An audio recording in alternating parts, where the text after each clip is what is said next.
When they released the Dreamcast, Sega was aiming to push boundaries in a number of different ways. One of the most forward-thinking was including a modem packed in with the console, so aspirationally, one could play console games online. PC games had been enjoying online support for years, and one of the burgeoning genres of the era became known as the MMORPG, or Massively Multiplayer Online Role-Playing Game. Games like Habitat or Neverwinter Nights had begun the trend, and by the late 90s, enormous fantasy games like Ultima Online and EverQuest were really making waves. In fact, EverQuest won GameSpot's Game of the Year award for 1999, and the game continues to thrive to this day, and Sega rightfully saw this as one of the major future avenues in gaming. In 1997, Silicon Valley publishers Metropolis Digital Incorporated created a real-time strategy space combat game for the PC called Star Command: Revolution.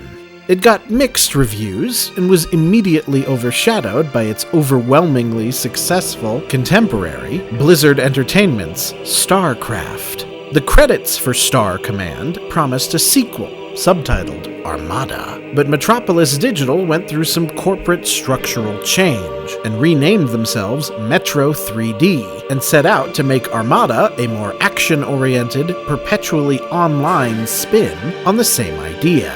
The game was intended to be a launch title for the Dreamcast in September, the killer app to showcase the system's modem, but tech issues led to it being delayed multiple times, and the developers ended up removing the online multiplayer entirely to get the game finally shipped on Black Friday, 1999.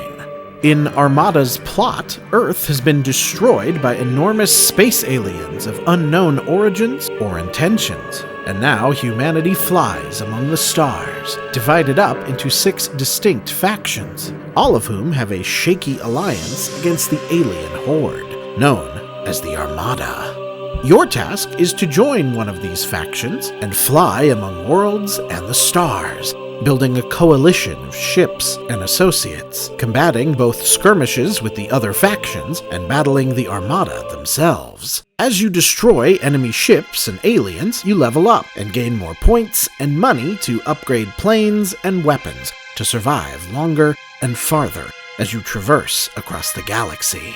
Aesthetically, the game has a lot of subtle appeal. The graphics aren't bombastic or in-your-face, but have a lot of rich detail for each ship and location. The audio is primarily shooting and flight operation noises, but it's crisp and clear. You can also talk to other ships. You can quickly discern which crafts might be hostile to you depending on if they'll respond to your communication requests. And individual ships are sometimes available to join you, but can also provide you various repair offers or potential upgrades. They are represented with actual audio clips that are, in the classic tradition of so many early audio dialogue modern games, clearly just whoever happened to be in the office on the days they were recording them. I can supply you with power pods. Come talk to me when you need more. Come talk to me whenever your ship is damaged. I will repair your ship. Armada's MMORPG origins and intentions are extremely clear on 2 fronts. One, the game is open-ended and does not have any sort of propulsive narrative structure. Once you start, the game remains the same. Setting and action are consistent throughout. Other than the upgrades to ships and tools, the game is the game.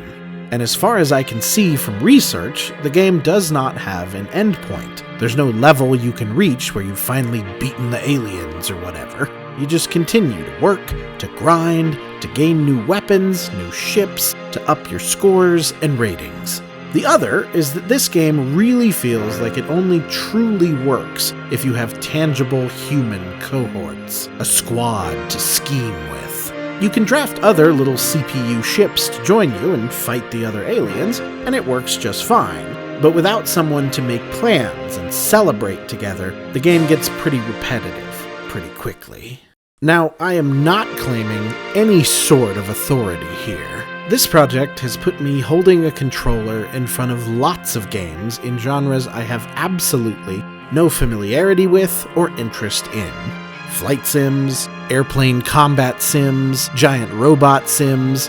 For whatever reason, if you're navigating a craft realistically, I'm apparently not interested. ARMADA covers several here. This is yet another game where you fly around shooting at other planes, but it is also procedurally an RPG, a genre I have basically zero familiarity with, and one that hasn't yet come up on this project. The Dreamcast seems like the kind of console that would be rife with complicated, turn-based RPGs, but in fact, there's only a handful of the genre in the console's entire English-language lifespan. There are a few coming up, but we're not there yet, so this is a thing I've had to get used to, especially as ARMADA gives you almost no instruction or setup. After a short intro video and a menu where you pick one of the 6 races at your disposal, the game throws you right in, and you're off to the races.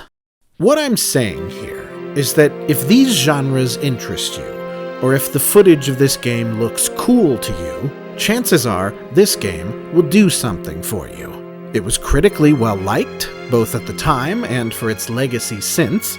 Many of those critiques seem to take its radness as self-evident, which left me out in the cold searching for more explanation. But also means that, again, if this seems like your kind of game, it probably is, and you'll probably like it.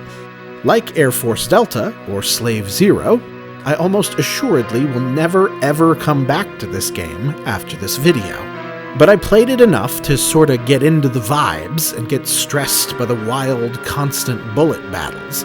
It's not bad, and if this video does nothing else, I hope it helps ARMADA find the audience that would be receptive towards it, because it definitely deserves more visibility than it has. Next time, look upon my works, ye mighty, and despair.